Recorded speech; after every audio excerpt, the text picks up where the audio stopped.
right? You've got a mortgage to pay, you've got bills. You can't just go gallivanting off whenever you feel like it. So those physical adventures that marked my youth became intellectual adventures and emotional adventures in audiobooks.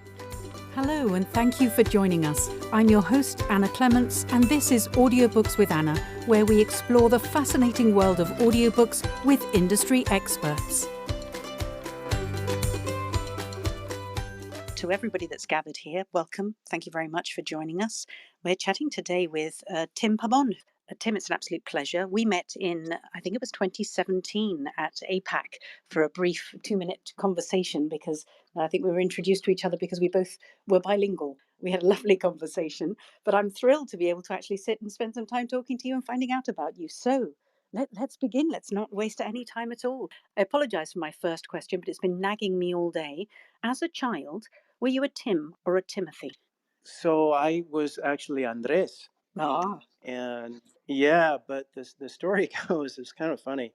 So I grew up speaking Spanish. I was 2 years old and uttering my first words in Spanish. And my parents were both language professors at Washington College. And they would have these sabbaticals in Madrid. And of course, they took me with them. But sooner or later, the party had to end. And I think I was like 4.5 years old. I'm coming back to the United States. And somebody stops my mom and while she's in the grocery market aisle, and she says, "Oh, what a lovely baby! What do you call him?" And she says, "Andres." That's what we're calling him. And she says, "Oh, Andres. What a nice name." So I was like, "Oh, Timothy." so so I'm Tim here in the United States, but when I'm in Spain, I get to be Andres again. It's sort of a placeholder for two very different identities that I have to keep together, which is I kind of think fun. we're going to be having a conversation, I'm sure, about being bilingual and the requirement for those two very separate social identities that we have. But let me just let everybody that's now gathered in the room, thank you so much all for joining us. It's an hour with Tim Pabon, Tim Andres Pabon, and I'm really curious to hear your story about who you are, where you came from, how you grew up, what happened in your world until now in this first half hour. And then in the second half hour, talk about what we're here to talk about, your coaching, your new involvement with Narrator.Life, and well, how very much you love that and why people should work with you. So I'm really looking forward to kind of getting to know you better. You mentioned, sorry, I'm fascinated by the Andres story because my sister was going to call her daughter Laura. They live here in England. She married an Englishman. We're Spanish as a family. And when she told my parents, my father said, "Ay, Laura, qué bonito." And Uh-huh. when my brother-in-law heard him say Laura instead of Laura, her name became Sophia. So Oh, she's Sophia Laura. So yeah. there's a lot to be said for the anglicizing of names, isn't there? But what a great story. Well done for starting at so young an age. I'm excited now. So you're 4 years old. You're in the United States. Whereabouts are you based, and what happens next? Well, in Chestertown, Maryland, which is about as different as you can get from growing up in Madrid. And I've pinballed back and forth between those two places all my life. And it was it was challenging to be in nursery school because the linguists in the 1970s, I'm cueing everybody as to how old I am, 49 years young, and they were saying, don't speak two languages to your kid at home. And I remember having this discussion with this one kid in nursery school who was French. And we had this like argument. We're looking up at the sky, and he was saying uh, soleil or whatever in French. I don't even know. And I was saying, mm sol. And then somebody else comes over and says, no, sun. So it was this weird thing that was happening. But my mother was a French teacher, and if it hadn't been for that damn linguistic theory, I'd be completely trilingual now. My French is okay, but my parents stopped speaking Spanish to me, and language is a use it or lose it proposition. It atrophies if with disuse. So what wound up happening was my parents are like, well, this is really important to his identity. And, it's such a leg up to be able to speak a foreign language in this world. So they started to organize these trips for me, and I would do intercambios, which was just me spending half of my summer abroad in Spain, in Santander, in the north, in the Cantabrian Sea. And then my parents' friends from Santander would, their son Alfonso would stay with us for half the summer. And then we started going over my parents' research in literature and Don Quixote and whatnot, that kept on taking them over to Madrid. And I got to tag along with them, and I got it back. But it was just such a privileged way to grow up. It was such an eye-opening way to grow up, to have a multicultural experience like that. And I'll give you an example. I was in the subway, and as you know, Spaniards, we just love to look people over, but it means something really, really different than what it means in the United States. So I got into this habit, a very Madrileño Madrid habit, of giving people the once over at age 13. It wasn't necessarily sexual, but you look at somebody's eyes, and then you quickly glance down at their feet, and then you look back up at their eyes again. And I took that habit back with me to the United States, and boy, did I get in trouble. I had to lose that real fast. It meant something different. It meant that you either wanted to have sex with somebody, or if you were, in my case, if I held the gaze too long looking at a guy, 13 years old, growing up on the Eastern Shore, it's, you got a problem. It could be violent. So I had to lose that. But what I never forgot about that experience was that it was the same action, but two very, very profoundly different cultural meanings. And it changed my life to have to change the lens in that way. And I think it's helped me appreciate point of view as an actor. When one action can be filtered through the lens of two different cultures, it gets you thinking. It really does. And it is fascinating, the social cues that really don't translate between one society and another. I've always had the Spanish English issues, but of course now I'm having the English American issues, which are a whole, there's two countries separated by the same language. There's so much going on. So yes, just fascinating. And can I ask, do you think it, because it certainly made me a more adaptable person. I learnt to sort of become a chameleon in whichever situation I found myself, because of course with like family reunions there were 80 Spanish people and 20 English people, and you would have to kind of work the room depending on who you were in front of, and depending on how loud you can laugh, how much you could speak, what jokes you could tell. There was these levels of kind of interaction. Did you find that made you an adaptable teenager, or just a confused teenager? Well, I think I was a really spaced out teenager, and now I'm a really spaced out adult, but it certainly helped. You know, it gave me a situational awareness that I wouldn't have had otherwise. And yeah, like just things like how close you can get to somebody. It really varies, according to the culture. And yeah, reading the room. Um, you have to. I love that word you used, chameleon. That of course, now I don't read rooms as much because, I'm not doing theater as much as I used to. Did a reading the other day, but now I'm reading books. So I just have to imagine these people. But I think it translates, I really do.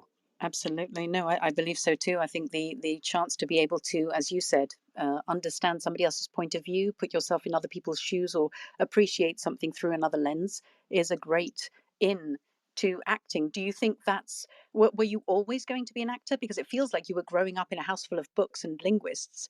I'm curious then how your education progressed. Yeah, I was. I mean, most parents, they have this desire for their kids to become doctors and lawyers. My dad was like, "You're an actor. You should pursue this." I remember telling stories at Camp Wright on the Chesapeake Bay. The waves crashing against the shore were just hypnotic. and it would be, 8, 9 p.m. I don't remember when, but we would be putting the kids in our cabins to sleep, and it was the ritual was we'd before that we would tell them ghost stories. So here I am. I think I'm like 17 or 18 years old, and it was actually pretty inappropriate, I guess. But I would tell a story about my experiences in Vietnam. And one of these kids in my cabin said, "Wait a second, he's too young to have been in Vietnam." And another kid said, "Yeah, but shut up, it's awesome." And that's the moment when I thought, maybe I've got something. Maybe I can do this for a living. And then I went on to be a theater major and in college. And I had one of those road less traveled moments after graduating from college where I really wanted to go to Latin America or the Caribbean and do some Peace Corps work. But I got into grad school. I got into the MFA program at Catholic University. And, my dad was like, "You should do it now because you might run out of steam and you should take advantage of your youth." And in some ways, that was a good choice. In some ways, it was something that I regret because I'm fascinated by anthropology. I'm fascinated by indigenous culture. I so badly want to travel through Latin America with a backpack and meet the people and find out new ways of living and thinking. And the older I get, that still happens. That wanderlust, that desire to go out and meet new people and experience new cultures. I have to do it academically, in a sense, through nonfiction books mostly, and some fiction work too. And the people in my neighborhood, it's fairly pluralistic out here in Urbana, not as much as Washington D.C. But yeah, that's my story. And I met my wife, which is a great thing. That's always a Well, bonus. yeah, yeah. Always happens when you're not looking too. So talk to us about your career then. How did you what moved you through from school into work? Well, after I graduated from Catholic, I was all dressed up with no place to go and lots of passion to do theater. But, theater's really hard. It's hard to get cast in. So I did a little bit of TV work. I was on The Wire and, some other things. My theater career didn't really catch fire until I was in my 30s. And then I was knocking out 3 to 5 shows a year. And then I started my own theater company. I think it was like '07 or '08, and we had we had Gabriella, who's now 17. God, the time is flying. And I was rehearsing with Shannon Parks in this theater company that I made with my mentor from grad school. And I was like, "Shannon, I'm kind of a little stressed here with this theater income that I'm making, and child and everything." And she says, "Tim, there's a way to actually make a living at this, being an actor." I said, "Yeah, what's that?" She says, "Audiobooks." I'd never heard of it. I was like, reading books, weird. Okay, but I tried it. I started going over to Sean and Shannon's studio, and I was doing the graveyard shift. So they would finish at around, I don't know, 8 or 9 in the evening, and then I was on. And sometimes I would record a book from 9 p.m. until 3 a.m., and I'd fall asleep. And there were a couple of times that Sean or Shannon would wake me up, and I would just jump out of my freaking skin. I was like, oh my god! But it was a great discovery, and I love books. I studied. I was a Spanish literature major in college, and so it's as you get older and as you get tied down, and as you have kids, you have less options, right? You've got a mortgage to pay. You've got bills. You can't just go gallivanting off whenever you feel like it. So those physical adventures that marked my youth became intellectual adventures and emotional adventures in audiobooks. And thank God for that, because I think it's such a privilege, it's such a joy that I think a lot of people don't have. If you're working as an accountant somewhere, you might be a damn good accountant, but it's same old, same old. And I don't really feel that way with books. Every story is an individual, independent project, isn't it? In so many ways. Yeah. Um, that's wonderful. People are saying very lovely things about you in the chat. Jamie says she's a retired physical gallivanter, personally. So there's always space for it. But I love that. I was busy typing the physical adventures that marked my youth became emotional adventures within audiobooks, which I love. There's a phrase that needs to go on a t-shirt. Tell me about your first books, because everybody has a story. I think my first book was about like the Brooklyn Dodgers or something, and it was challenging because it had all these baseball pronunciations. And Are you a it's like sports you, fan? not really. I like soccer. I like watching tennis.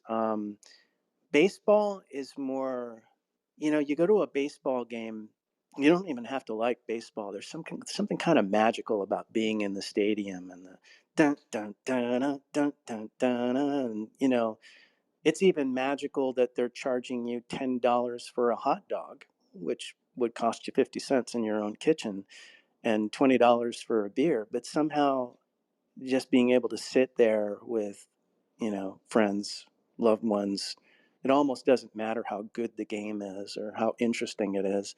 It's like the baseball is just something that's happening while you have an excuse to be with other people and be a part of something bigger. The Yeah. names of these baseball players in the book, it's like a lot of the times they get anglicized. Think about how weird it is that in Spain they don't say Shakespeare, they say Shakespeare. And if you try to say Shakespeare, to your Spanish friends, they might think, ooh, Anna's being a little pretentious there. It's Shakespeare. It's the same thing in reverse with Laura versus Lara. One time socially, I said, "Yeah, I can't wait to go back to Madrid to see my friends Laura and Barbara." And I got a look. It was like, and I was just like, "Huh, maybe I should have said Laura and Barbara."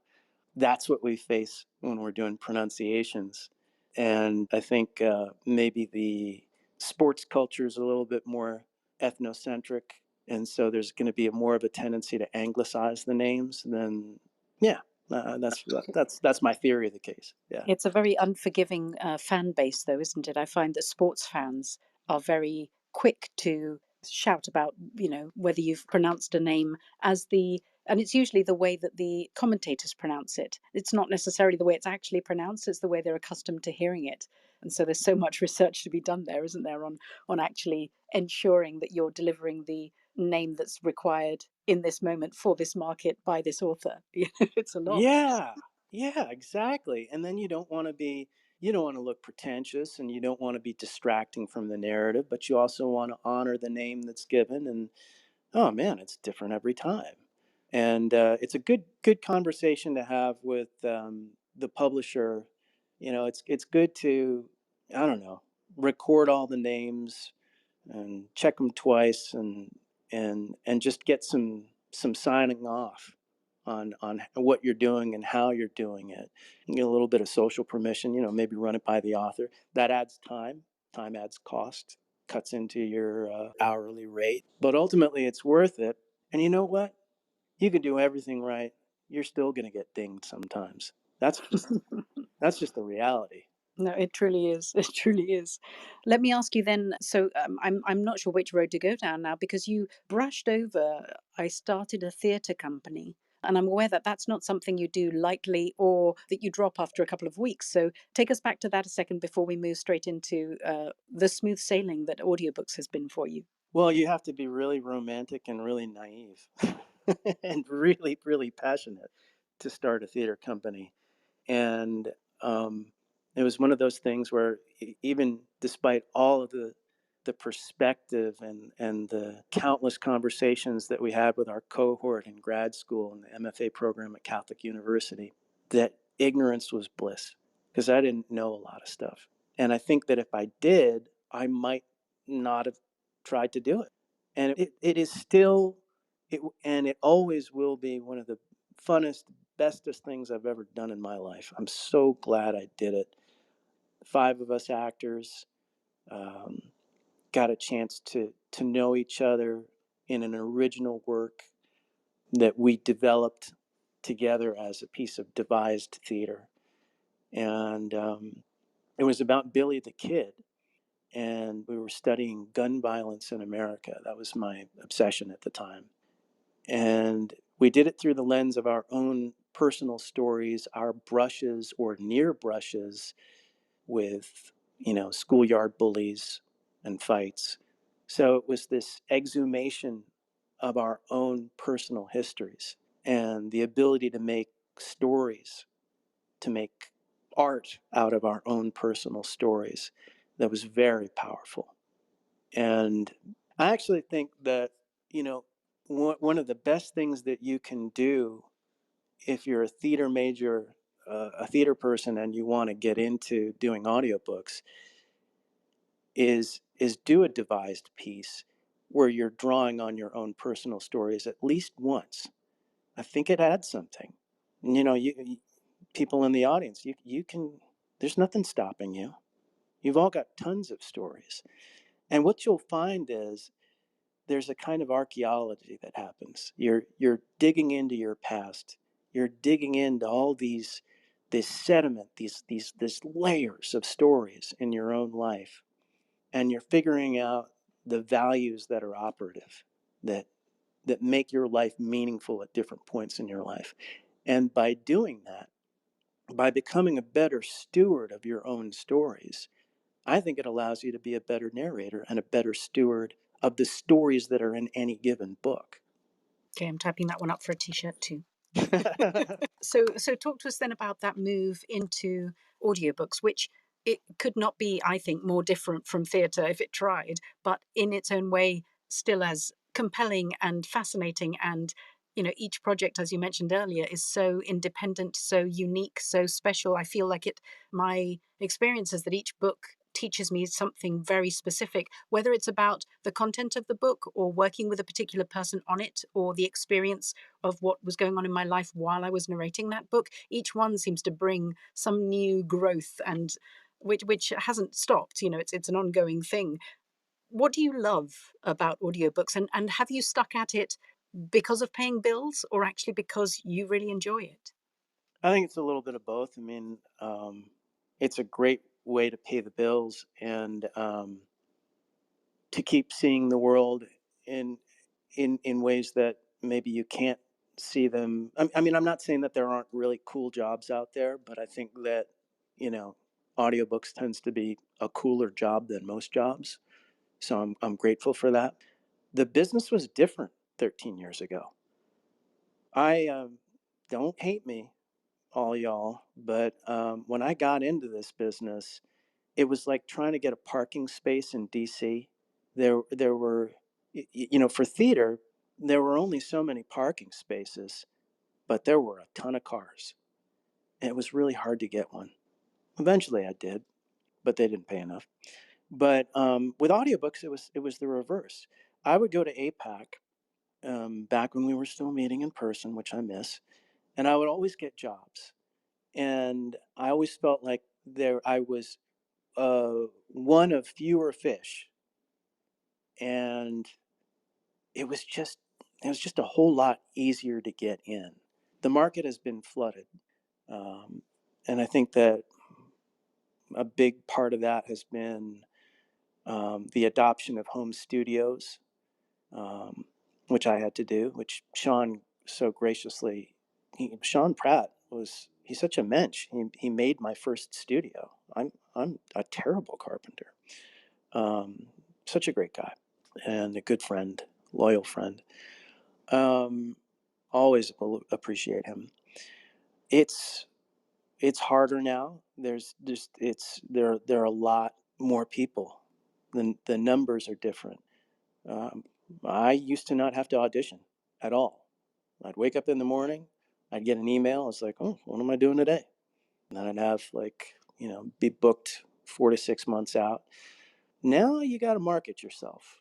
And I did some of that too. I mean, I did newsletters and things like that, but you've really got to have a presence. And if there's one thing I'm bad at, it's social media. I'm kind of like a four-leaf clover in terms of being discovered. So me talking to you is my attempt to put my toe in the water again, Oh, because I know I have to do that. you are very welcome, and it's lovely to get to know you. Tell us then about how I know you as an acting coach. I'm curious as to how that must have been running then in parallel. Was it with the audiobook work after the? Are you still running the theatre program? No, that turned out to be short-lived. We lasted for a year. You know, I just did a reading the other day, and what struck me about it is like everybody's got to get paid. You've got to have a space. Like it's not spontaneous like it is in college when you're just like, hey, I wrote a bunch of poems and I want you to hear them. Let's go down to the coffee house and you'll play guitar and I'll do this, and everybody loving each other and just having a groovy time. It costs money to bring 5 or 6 or 8 adults, God forbid it's more than 6 adults, into a room together and get the space and to manage it in your schedules. It is a logistical feat. Um, and I think it's easy to forget that when you're working from home and you're working remotely. Yeah, no, absolutely. Absolutely, it is true. So talk us through then your stepping into acting coaching. Yeah, I it occurred to me, I had a friend of mine who was doing a show at Arena Stage, and she would she would share her script with me, which was also a script in development. And I'd say, Marianne, have you thought about this? Have you tried that? And we would interpret that script together. And I got a chance to see her incorporate some of my ideas. And she would say, she would give me feedback. She'd say, the artistic director loves what I'm doing. And I just thought, oh, wow. I was like, I don't tell her that I'm co-directing the show, you know. it, but it was very gratifying. I think it's sort of akin to the feeling that a playwright might get hearing their work read out loud. That moment when you give somebody an adjustment, when you help them see something new, and you're also learning from them. You're facilitating their many selves, their many stories, and how those stories come out of them and intersect with the literature that they're dramatically portraying. Um, it's such a wonderful, powerful feeling. Um, I'll give you an example of that, of a time when I was coached, and it wasn't even in theater. I was in a mosque in I think it was in Cordoba or Sevilla, and it was for this class called Azahar, which means orange blossom, and we were studying Catholicism, Islam, and Judaism, and the art and architecture of southern Spain. And I was very privileged to be a part of that. And I'm in this mosque, and I'm with a group of friends, students, and the professor says, "Look up." And I look up. He says, "What do you see?" And I said, "Well, there's a squiggly line going to the left. There's a squiggly line going to the right." And this guy, he was very old. Try to do the accent. What did he sound like? He was like, "No, remember what I said. This was paradise for them. They, Spain had water that they did not have in the desert." And he says, "Look again." And I look up at the ceiling and I gasped. I was like, oh, palm trees. And we said it out loud almost together. And the teacher looks at us and he goes, "Subconscious collective memory." like he's Frankenstein or something. What happened there is akin to what I would do as a coach with somebody, because he had knowledge that he taught us, right? And it shaped our perceptions in such a way that we actually saw something differently. The squiggly lines became palm trees. So what happened there? His knowledge became my knowledge. It got reproduced in my imagination. And we do that. We do that in our social interactions. We do that in coaching interactions. When you give somebody an adjustment, it's a chance to see something in a new way. It's a chance to reinterpret the world. And that's such a necessity in what we do. When you're doing third person narration, for example, which I'm doing, I'm co-teaching a class with Andi Arndt, you could liken it to the difference between walking down the street and taking a hike through the woods. How are those two things different? When you're walking down the asphalt street, your feet just kind of fall asleep. It's a regular pattern. It's very dull. It's very boring. You kind of shut down a little bit. You don't want that happening in your narrating, right? When you're hiking through the woods, what's different is you're constantly shifting your attention. There's constant novelty, and you're dealing with these things on a moment to moment basis. If you don't, you're going to sprain your ankle. And plus, it's beautiful, and there's lots of fresh air and sunshine and everything else that we love about hiking. Well, we want to have that same experience as narrators, whether it's third person or second person or first person. And I think one of the best adjustments that I can give as a coach is, if I'm listening to a student, I say, okay, great. Now, how's that moment different? What just happened? And where else might this be going, It is all about awareness and opening up people to new ideas and new things that they're not have always been there, but they're not seeing, which is a lovely way to put it. Well, we've hit the second half of the hour. I'm just going to do a reset for the room for those who've joined us midway through. We're here talking to Tim Pabon, who is the latest addition to the Narrator.Life coaching staff. Tim has worked us through his life of acting and on TV and in theatre. His it's been quite the ride. I'm really enjoying listening to your story. Thank Thank you. you very much for sharing it. No, thank you. And I am curious now about this new shift then specifically into audiobook narration coaching. Are you finding this very different to acting coaching? And talk us through the whole new process over at Narrator.Life, how that came about and what they're offering or what you're offering there. I think it's the same thing with a slightly different accent. I really do. I love that. And at Narrator.Life, one of the things that I like about working with Andi in this third person narration class is that, yeah, we're experts. I mean, we've been doing this for a long time. But you know what? So are you. So is everybody in the room. You're the expert on being Anna Clements. Sean is the expert on being Sean Pratt. I'm the expert on being me. And that goes for everybody else in the room. You have a genius inside of you, an originality that nobody else in this world has. Maybe Marlon Brando is a better actor than you 99.9% of the time, but damn it, this is the 0.1%.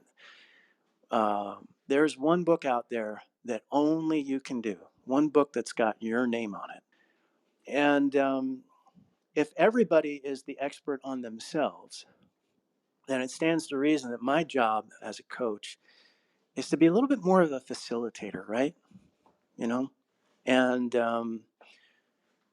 I see myself as primarily a witness, somebody who, by listening to you, by being attentive to you, by being supportive of you and your efforts, can draw you out and help you emotionally connect to the material. And make your point of view as vivid as possible, except when you don't want it to be vivid. Because, I think that if you can also think of narration as a 5-course meal. It's Easter Sunday, you're going out to brunch at the Imperial Hotel, and neutrality, the neutral narrator, that's a tool that you can slip in and out of, which is like the sorbet between courses. It gives you a break when something's a little indeterminate, when you're not quite sure where it's going. It's a good place to give yourself and the audience a break. You can always pour on the personality a little bit later. It's just another tool. It's not the tool. It's one of many. That's another job that a good coach should take on and facilitate, is what tools are best for this particular individual that I'm working with. That's something that I ask myself. Somebody who's coming at this from a theater vocabulary is going to have shorthand access to a lot of vocabulary that maybe I have. If I'm working with a student who is an architect, maybe I can find some language where we can meet in the middle, and I'm going to try to adjust my approach so that I can reach them in a different way. Maybe I need to talk about the scaffolding of the character, Yeah. the design of the character. I don't know. Lovely. Well, I'd like to invite anybody from the audience who wants to come up and ask Tim any questions about what might be coming up, or anybody who in the audience has experience of Tim that would like to share a story. Oh, we're being joined by Nicole. Thank you very much for joining us up here on the sofa, Nicole. Welcome. Hey, Nicole. Hi everyone. How's everyone doing Very today? well, thank you. Great. Hi Tim. Hey, Nicole. Good to hear from you. You too. I just wanted to pipe in and tell everyone that Tim is amazing and you should immediately sign up to have a session with him or a series of sessions with him. I worked with Tim as a part of the APA mentorship program this past winter. And first of all, Tim's like the nicest guy ever. And second of all, what I appreciated about working with him is that, and you've gotten a little taste of it this last 40 minutes or so. Like it's always a conversation about it's the deep conversations. It's exploring the the hidden motives and characters. It's not just, oh, do that a little slower, or I felt like I was collaborating with someone and seeking to make something that was really special. And I had missed that from my past life as a musician, and so that kind of like filled this hole for me, and it allowed me to continue holding on to this work that we do as something that is important and something that does connect us to other people. And if there's anything we need in this world at this time, I feel like it's more connection, more ways to connect and relate to other people. So I really admire and am inspired by Tim. So that's all I have to say. Thanks, Nicole. He's Thank you. awesome. Thank you. Wow. Yeah. Nicole's got a great story too. She was with the San Francisco Philharmonic, and in my work with her, one of the things that I suggested was that she found that she capitalized from a marketing perspective on her primary story, because that's her way in. And also, I just wanted to use that as a segue. I also do demos with students, and I think I'm charging like $600 for a demo, not a demo, but a series of demos, fiction and nonfiction. And what we would do is, on any given weekend, when we're both free, I'd spend 8 hours with you. But the selection of the material, should intersect with the stories in your life, the things that are, for example, really important to Nicole. don't you think that ought to be front and center in your demo? I mean, that's your story. Tell your story and make sure that you select material that tells your story.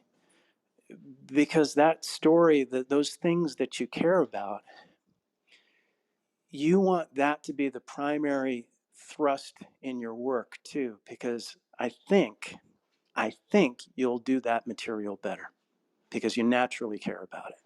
I'm not saying don't have range and try a whole bunch of different genres. You do this long enough, they're going to throw stuff at you. But I'm talking about what's primary, where you're going to make your bread and butter. And that's my theory is that that's usually pretty closely connected to your personal story. I apologize for taking the conversation off axis for a second, but I realized that I was remiss in not asking my question at the opening of the interview, which was, do you have a favorite emoji, Tim? Oh, yeah. Laughter emoji, man. Love that. Yeah. Oh, you know what? Ah, when I'm talking about politics, I kind of like the puking emoji too. Like it's so naughty, isn't it? It's just like this green puke coming out. Anyway, I better stop there. Love that. Well, I'm happy to wrap up. Thank you very much, Nicole, for coming up to chat with us.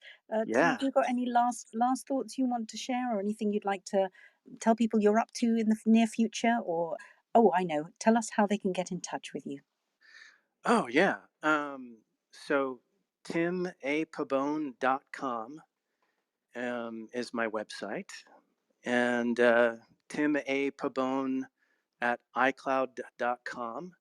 That's my email.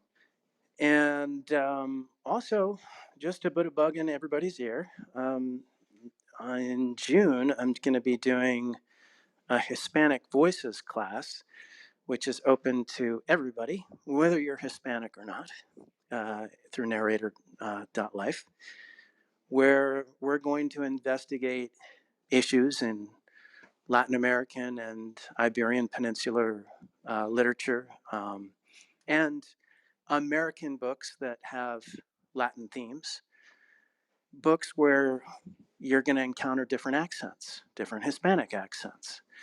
And we'll look at things like race, class, gender, ethnicity, how they intersect. And I think it's going to be a fun class. I hope to see some of you there.